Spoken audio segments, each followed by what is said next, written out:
change from glory to glory as we look into your face, and the world no longer holds us as we sing Amazing Grace. Welcome today to Proverbs for Successful Living with Guy and Betsy Tice. Today we are reading from chapter 22 of Proverbs, and we're only covering verses 1 through 7, and we're doing it out of the Jubilee Bible. I would encourage you that after today's podcast that you read the whole chapter, for God might have a special blessing just for you. Betsy, if you would start with verse 1. A good reputation is rather to be chosen than great riches, and good grace rather than silver and gold. This really shows us what God considers your reputation is worth. The truth is, you can have all the silver and gold and have nothing. You can have great riches and have nothing. Why? Because much of it is based upon your reputation.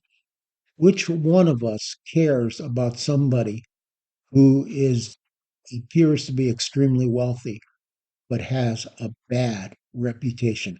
We have watched in this decade people that we thought would never fall because of their uh, celebrity status, and they have fallen one by one by one by one. Why? Because their reputation exposed them for who they really were.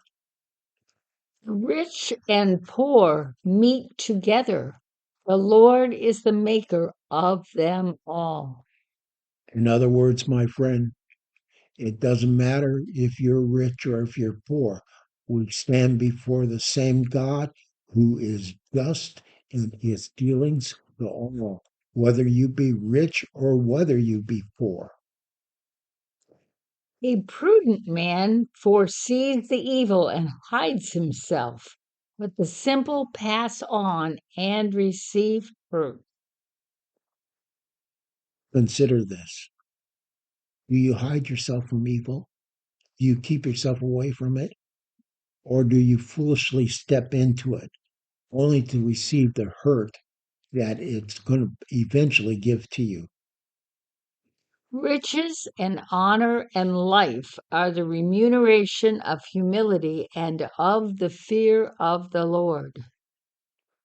In other words, everything you have comes from humility and serving the Lord your God with a just heart. And from that, riches and honor are your remuneration. I think of a song that the Lord gave me: humble yourselves, humble yourselves, humble yourselves under the mighty hand of God, and He will exalt you, and He will exalt you, and He will exalt you in His time. Absolutely. Thorns and snares are in the way of the perverse. He that keeps his soul shall be far from them.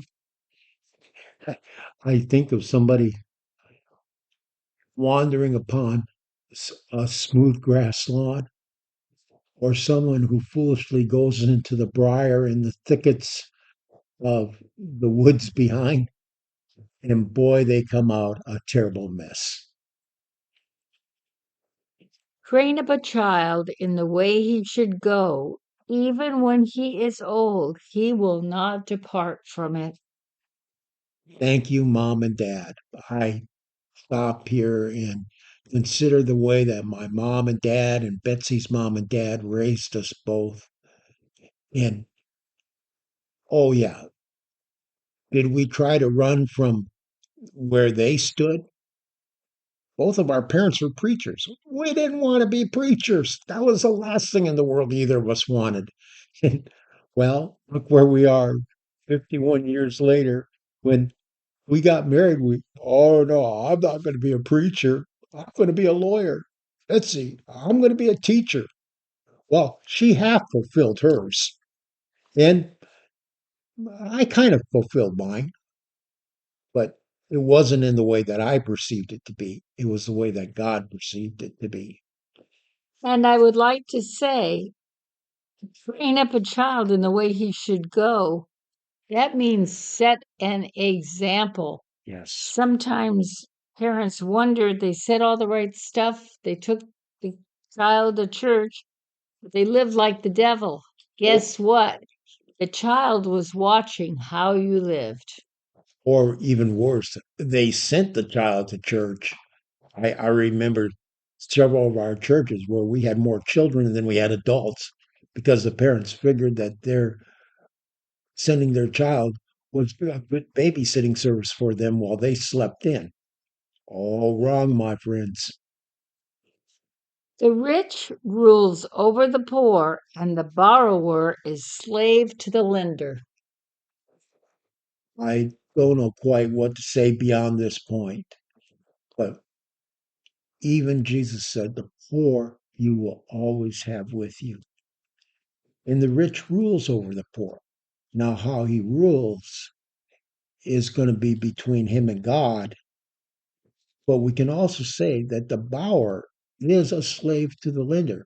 You borrow, you're going to be a slave to that. With the interest rates the way they are today, uh, loved ones don't put it on your credit card.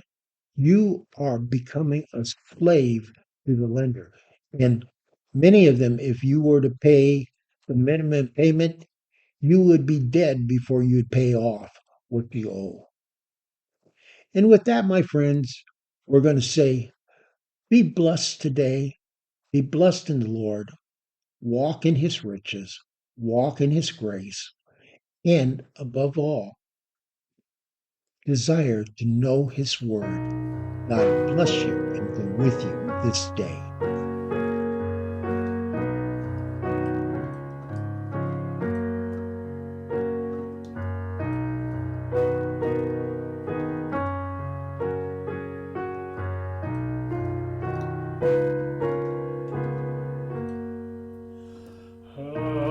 As a child, our Heavenly Father's calling us to be.